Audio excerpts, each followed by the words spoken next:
Hello and welcome, I'm Mystical. This is Mystical Gaming. Get your cuppa ready. We are jumping back into Watcher of Realms and it's Trial of the Arbiters. I haven't done 13 and I probably won't this rotation either because I wanted to do a video on 14. But in the last rotation I forgot to press record, which does create an issue for me doing a video on it. So this is my take on the faction trial. Harder I felt than the Exterrence, and I do use Sun WuKong and I do use Kigiri. So those two pretty much form the backbone of my team. So if that's not the team you're looking for, probably not the video for you. But I don't use Ingrid because I don't have her. So to start with, where am I starting when I'm building my team? I pick up my two best fighters. There they are, they go down. We knew they were coming. Next I need a defender. You can pick up any defender you like really. I'm using Lion O because I can, and I've got him marksman wise. I take one single target and I take one AoE for them. Now you can use any of those, they're the ones I've got, but I thought why not. He's an absolute legend, so we plumbed straight for Crash because wow, you can't you? And then it's pretty much the same with the mages as well. One is a single target mage, you wanted an AoE mage, so I've picked up one of each. Again, you don't need to do it that way round. Mages are probably less optimal than marksmen in this, so they're not overly required, but I went with them. There we go. And then I wanted a pair of healers, so I took the two obvious choices. They're the two obvious healers. We can get away with those. Bear in mind there's Constance as well. She's probably better than one of the healers because I think one of the healers is 50 as well. And then you want your Lord. Now unfortunately, as we see here, over in the tag filter part of it, there isn't somewhere you can pick Lord up, which is just a touch annoying that you can't filter by Lord. So I've got the Epic. There's the best Lord I've got for this, so that's pretty much all I can go with. So there you go. If you've got a better one than the Epic, then you're off and running. So let's get me out of the way. Right, hopefully that should do with me out of the way. Let's get back into this. So Kigiri goes down. There he goes. We want to get his ultimate off as soon as possible. So I click the auto, and then I can forget about it because then his ultimate will go as soon as it possibly can. I then put in Sun WuKong up behind him because he can reach over. He's got the longer range. So that's pretty much where we go with that. Now let's have a quick look here. Now we can see here their defense is much lower than their magic resistance, where everyone else is pretty much even Stevens going all the way through, except for we've got the mages down the bottom and we've got the shamans at the top. Now the other thing to know about the shamans is they do this void strike. Cast a skill that puts one allied unit within 3 tiles into the rift. The unit under the rift state gains damage reduction and ignores block, which that's the annoying part of it. Rift state can be dispelled, so that means that the dispellers we've got in here, we have got it's Lucius, isn't it, and Kigiri, who we're using anyway. So there we go, they're the two dispellers we can use. The other way to do this, in the way that we're planning for, is to kill the shamans, and then that way it's not an issue. But if you are running the other way around, then there you go, that's the issue.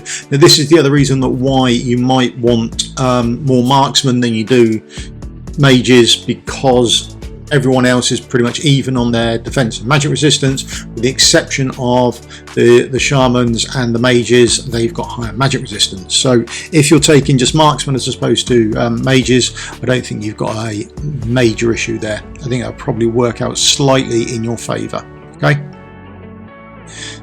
and there's the mages as well. They're not a major issue for us, but bear in mind they are light armor, so that piercing damage from your marksman is going to really help you out there. Okay, now there's his first ultimate going off, and he's going to be able to hit the healer. The reason he can hit the healer is because of the range of his ultimate, and the other thing is he's going to attack the person who's going towards or nearest the soul core. So that's how it's going to work for him. So we'll see him and he'll attack the first person. There we go. Now you do need someone powerful enough or well built enough to do that takedown. If you can't, this option's really not going to work for you. Okay, there goes Crash. Now Crash is absolutely fantastic there. He covers that whole area. We actually might have found somewhere for him. He's great. I mean, there's probably I haven't checked the Epic Archer. She might work in there as well. He works fantastic down there, and loads of people have got him and never get the chance to use him. So chuck him down there. He works a treat. Okay. So that's him going on. Sun WuKong on the other side. Boom. There we go. And no one at the moment requires any healing really. So I don't bother with it. That's realistically it. You can put it off for a little while because there's no one on that far left hand side who attacks you. Over on the right hand side I've put Alistair down. Alistair's expensive, so if you're using someone cheaper you will have more flex within your team. Okay, so I'm just waiting for the 19 to come up so I can get my defender down. Defender's placed down just in time. Alistair's ticking away his damage. Everything's good, and then I've just got to wait for a healer, and I can put a healer down with that defender as well because that defender is going to need one. Now here we go. There we go. Just down there we can see just below me they've just come into range and the ultimate has triggered off and he jumped straight across and actually hit them. Absolutely fantastic. There's one of them dead, and then we can trigger his ultimate again because he's had that rest time, and then we can trigger that ultimate and then he's going to attack them. There we go. And if we have a look we should be able to see his range of his ultimate as well, because his ultimate range is actually quite vast. There we go. Let's have a little. There we are. See, there's his range for his ultimate. Now we've got the healer down for the defender as well. That's all good. And now that shaman is taken care of. So the two coming round now are not from the middle. They would come round. They're not going to have any protection from this void rift. Okay. So we can start ticking away those with Ingrid. Now, Idril. The reason Idril is there is because there is a healer that comes outside Idril, and that's the person you're actually trying to take care of. You can forget about Crash. Crash is over on the other side taking care of everything for us, and when those two mobs come down we've got our healer up behind them now. It's not an issue, and Sun WuKong's ultimate will be ready, and that's fantastic. So we're pretty much set up and we're good to go. We're 15 out of 34 done, and we are in a very nice place. Our healers aren't particularly good. They're not overly powered. Yeah, they're fine. I didn't think there was that much healing required here, so you might have to judge it, but I wouldn't get over concerned about the healing. You can get away with, I'll show you the gear later, I've got some pretty terrible healers, but on that left hand side I think they've needed less healing. Right, there we go. There's Ingrid, Idril there. She's taken out the healer who's just coming around the central part. And then we're using the same trick again with Kigiri. He is actually taking the first one out, and then we trigger off his ultimate, take the second one out. There we go. That's that all done for us. Now, just fired off Idril's ultimate. Now that's fine to do once that healer is killed. If you fire it before the healer is killed, she starts attacking random people all over the map that she thinks are more dangerous, and the important one is to get that healer down. If you don't get the healer down, then that mob will be in part of that void rift thing, and we just carry on walking around and we get heals. It just turns into a disaster. You get that healer down first to start with, and that's all good. Now we're watching Crash on the other side. Crash on the other side at the moment, we're on 27. Crash hits 28, and that's that side done. We can now get rid of our Crash. Crash is gone. We can now put down our AoE mage on the other side. You can pick up someone better. You can pick up someone who's better than my AoE mage. I'll show you the gear later. The gear's pretty ropey. The only ones that are geared up well, I would say, is Sun WuKong, Kigiri, the two fighters, and then Alistair's pretty well geared as well, I think, or at least for my account. So that's the way around I've done it. You might have better gear, you might have worse, so you might have to sort of adjust on where you go with things. So there we go. That is the left hand side done. We're just waiting on the last two there. They're suffering some AoE damage. They're not doing enough for the healing.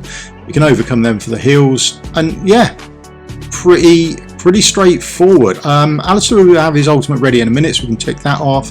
Idril's still there. If hers comes up in time, we can tick that off as well.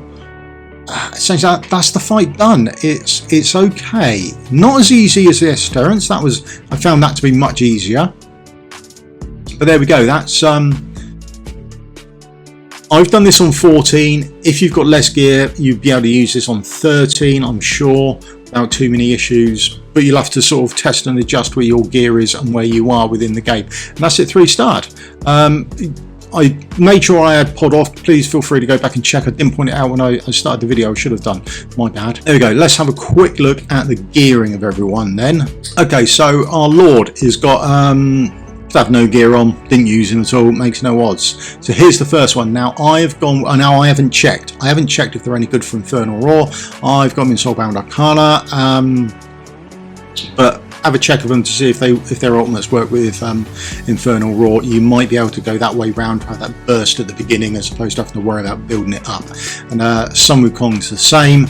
Again, I haven't checked to see if he works with Infernal Roar. If I have, I can't remember if it works or not. So have a quick check of your one and see how they work out if you're not clearing the first bits and you want that additional burst that the Infernal Roar set would give you. Okay. Tank wise, our tank it's okay. I mean, it's all right. It's HP stuff going down. It does the job. It's nothing special. His skills aren't done, and he's got standard artifact on. There we go. Crash. I don't even know how he's geared. Is he geared well? Well, Infernal Roar stuff on. So yeah, we've gone for burst at the start with him. There we are. That's what he's even awakened as well, because I've been unlucky and got more than one copy. There we are. Idril, can't remember the last time I checked on her gear, don't know what it is. There we are. I'm sure everyone's Idril is much of a muchness, and it's got, the artifact is terrible. You can put a better artifact on that. I was looking around to see if she could overheal and not require a healer. It didn't work. Alistair, so yeah, Soulbound Arcana stuff again, mostly because he's in the Apocalypse 2 team, so he's got some relatively good gear on him, at least for my account. Skills are all done. I've got an Awakening on him, and of course he's got Tear of Twilight. Then let's move on. The gear takes a drastic drop off now, I would imagine, as we start looking at AoE mages. So it's a mixed set. That's about it. We've hit crit rate, and he's got an artifact on. It's no great shakes. Healer wise, there we go.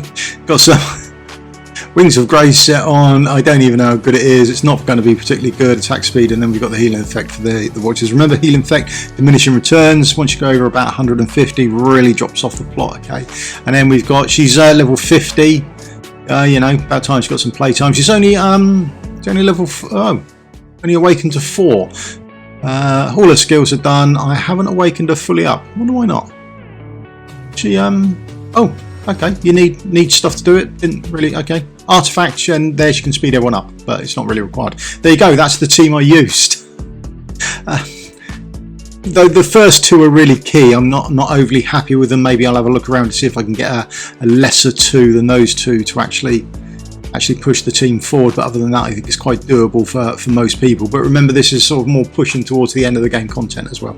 Okay, so right, I hope you found this helpful. If you could, on your way out, please leave me the old thumbs up, like and subscribe, would help me out massively. And if you've got better people to use, like you've got Diachan, or you've got Ajax, or the other unnamed, then you could be doing a lot better. Okay, right. Thank you very much. Let us know your team down in the comments below. I do hope the guide was helpful for you. Okay, if any improvements, anything you want me to try out, please feel free to tell me about them, and I am more than happy to give it a go. See you soon. Cheers. Goodbye.